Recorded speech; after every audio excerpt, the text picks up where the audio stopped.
4 ans après la climatisation posée par les Lions seniors à Blida, le Cameroun vient de remettre ça. Cette fois, ce sont les Lions U17 qui ont littéralement humilié l'Algérie, 5-1, chez eux. On va tout décortiquer et on parle aussi d'Etienne Eto'o qui est en feu, du fils de Patrick Boma qui ouvre son compteur en MLS et d'un transfert qui va faire réagir toute la tanière. On rentre tout de suite dans le vif. Les Lions indomptables U17 se sont déplacés hier au stade Mustapha Tchaker de Blida pour le match aller du premier tour des éliminatoires de la Coupe du Monde féminine 2026. Et les filles de Mike Doumou ont fait une démonstration. Pourtant ça avait mal commencé. Dia Benkelat ouvre le score sur coup franc dès la 11e minute pour l'Algérie.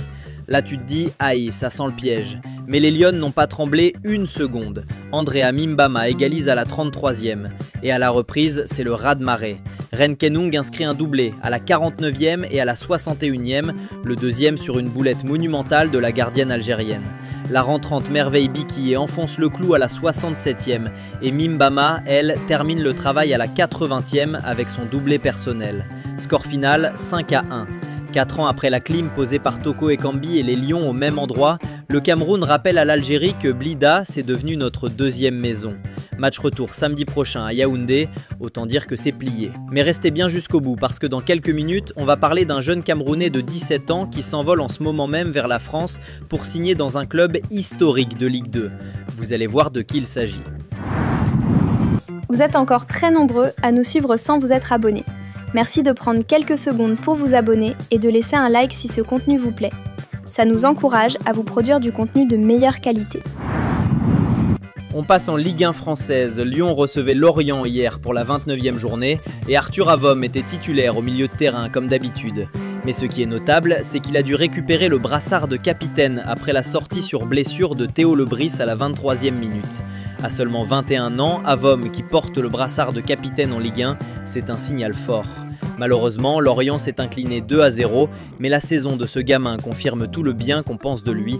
Un but, une passe décisive et une note moyenne de 7 sur 10 sur FotMob cette saison. Retenez ce nom. Toujours en Ligue 1, mais samedi soir cette fois, le stade rennais d'Aboubacar Naguida recevait Angers au Roazhon Park. Rennes s'est imposé 2-1 grâce à un CSC de Louer et un but de Moussa Altamari. Naguida, lui, est entré à la 85e minute à la place de Ludovic Blas pour les 5 dernières minutes. Pas un gros temps de jeu, mais Rennes enchaîne une deuxième victoire consécutive et remonte à la 7e place avec 50 points, à seulement 3 points du podium. L'Europe est en vue pour le latéral camerounais. De son côté, Etienne Eto'o est en train de se transformer. Le fils de Samuel vient d'enchaîner un deuxième but consécutif avec Villarreal B. Après avoir débloqué son compteur la semaine dernière face à Marbella, il a récidivé ce week-end lors du large succès 4-0 face à Algeciras en Détroit espagnol. Et Villarreal B remonte 4e au classement. Ce qui est intéressant, c'est qu'après des mois où il peinait à s'imposer, le déclic est enfin arrivé.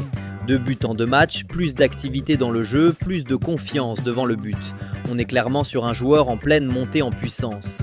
Et avec un père qui s'appelle Samuel Eto'o, la pression est énorme, mais le petit commence à répondre présent.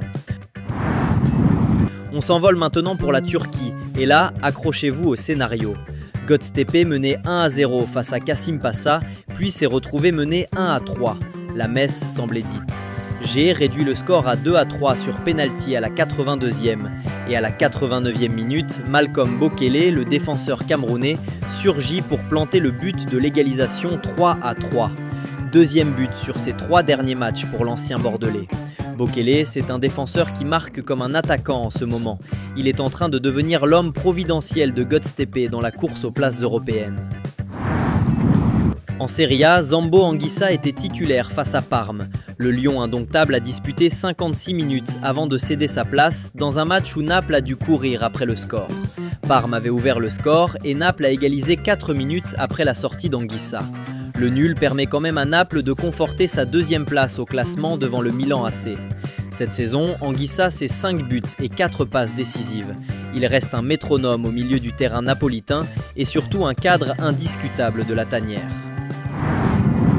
En Jupiler Pro League belge, Timothée Kadazogo a trouvé le chemin des filets lors de la défaite 2-1 du Standard de Liège face à Westerlo. L'attaquant camerounais en est à 2 buts en championnat cette saison. Le Standard n'y arrive pas en ce moment, mais Kadazogo continue de se montrer quand il a du temps de jeu. Et c'est l'un des moments forts de ce week-end. Kenji Bomadem, fils de la légende Patrick Boma, a marqué son premier but en MLS.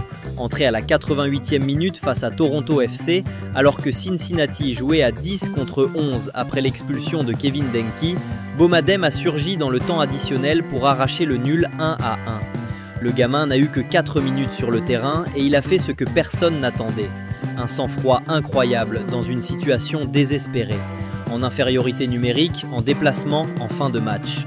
Il ouvre aussi son compteur en championnat après 2 buts en Ligue des Champions CONCACAF. Patrick Boma peut être fier. Soirée plus compliquée en Saudi Pro League pour Christian Bassogog et Al Ogdoud FC, battus 2-0 par Al Nasser. Pas grand chose à signaler pour le Lion indomptable, mais c'est une défaite qui fait mal dans la course au maintien.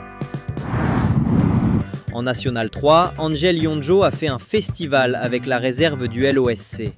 Doublé plus une passe décisive lors du succès 6-0 face au pays de Cassel.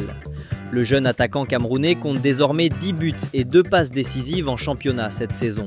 10 buts en D5 française à son âge, c'est une trajectoire à surveiller de très près. Le LOSC a un diamant entre les mains. Et au passage, rappel important, la Ligue des Champions revient demain avec 2 quarts de finale retour. On aura l'occasion d'en reparler dans la prochaine édition. Petite parenthèse nostalgique, le record de buts marqués en Liga par un joueur de Majorque, détenu par Samuel Eto'o depuis 22 ans, est tombé hier soir. C'est l'attaquant kosovar Vedat Muriqi qui a inscrit son 55e but, effaçant la légende camerounaise des tablettes du club. Une page qui se tourne. Mais pendant qu'un record d'Eto'o tombe, un autre jeune Camerounais s'envole. Et c'est l'info que je vous teasais en début de vidéo. David Mimbang, milieu de terrain de 17 ans de l'école de football des Brasseries du Cameroun, s'est envolé hier soir pour la France. Direction l'AS Saint-Étienne, actuel 2e de Ligue 2, quasiment promu en Ligue 1 pour la saison prochaine. L'annonce a été faite par Jacques Elimbi, le président de l'EFBC. Le profil de Mimbang intéressait aussi Bluco, le consortium propriétaire de Chelsea et Strasbourg.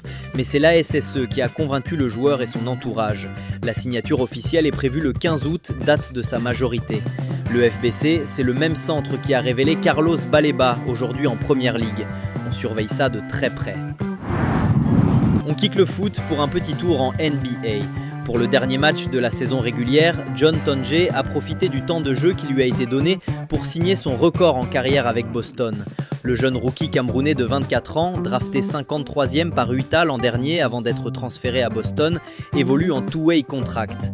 Malheureusement, son contrat n'a pas été converti en contrat standard, ce qui signifie qu'il ne fera pas partie du roster de 15 joueurs pour les playoffs. Mais, et ça c'est important, il fait toujours partie de l'effectif global des Celtics. Si Boston est champion NBA cette année, John Tonje deviendra le 2e Camerounais de l'histoire à être champion NBA. C'est quand même pas rien. Toujours en NBA, Bess Beng a encore sorti une prestation XXL face à la famille James des Lakers. Le rookie camerounais a disputé les 48 minutes sur 48 possibles et a frôlé le double-double. 48 minutes sans quitter le parquet, c'est du costaud. On a hâte de le retrouver la saison prochaine, parce que ce gamin a l'étoffe d'un vrai titulaire NBA. En dehors du foot et du basket, 2 infos monumentales ce week-end. En tennis, Yannick Sinner a battu Carlos Alcaraz 7-6, 6-3 en finale de Monte-Carlo et reprend la place de numéro 1 mondial. 17 victoires de suite pour l'Italien qui est inarrêtable en ce moment. Et en athlétisme, le prodige australien Good Good, 18 ans, a pulvérisé le record du monde junior du 200 mètres en 19 secondes 67 à Sydney. Plus rapide qu'Usain Bolt au même âge. C'est tout simplement historique. Et pour finir, une info insolite mais importante. Benjamin Banlock a été élu président de la Fédération camerounaise d'échecs. L'ancien secrétaire général de la FECAFOOT succède à Elie Tanko à ce poste. Du football aux échecs, le Cameroun place ses pions partout. Maintenant, j'ai une question pour vous. Les Lions U17 ont mis un 5-1 à l'Algérie à Blida. Est-ce que cette génération peut aller au bout et décrocher un billet pour la Coupe du Monde? Ou c'est encore trop tôt pour s'enflammer? Et que pensez-vous du transfert de David Mimbang? Dites-moi tout ça dans les commentaires, le débat est ouvert. Et si cette vidéo vous a plu, lâchez le pouce bleu et abonnez-vous, ça aide énormément la chaîne. Merci de nous avoir suivis jusqu'au bout. Prenez soin de vous et à demain pour une nouvelle édition.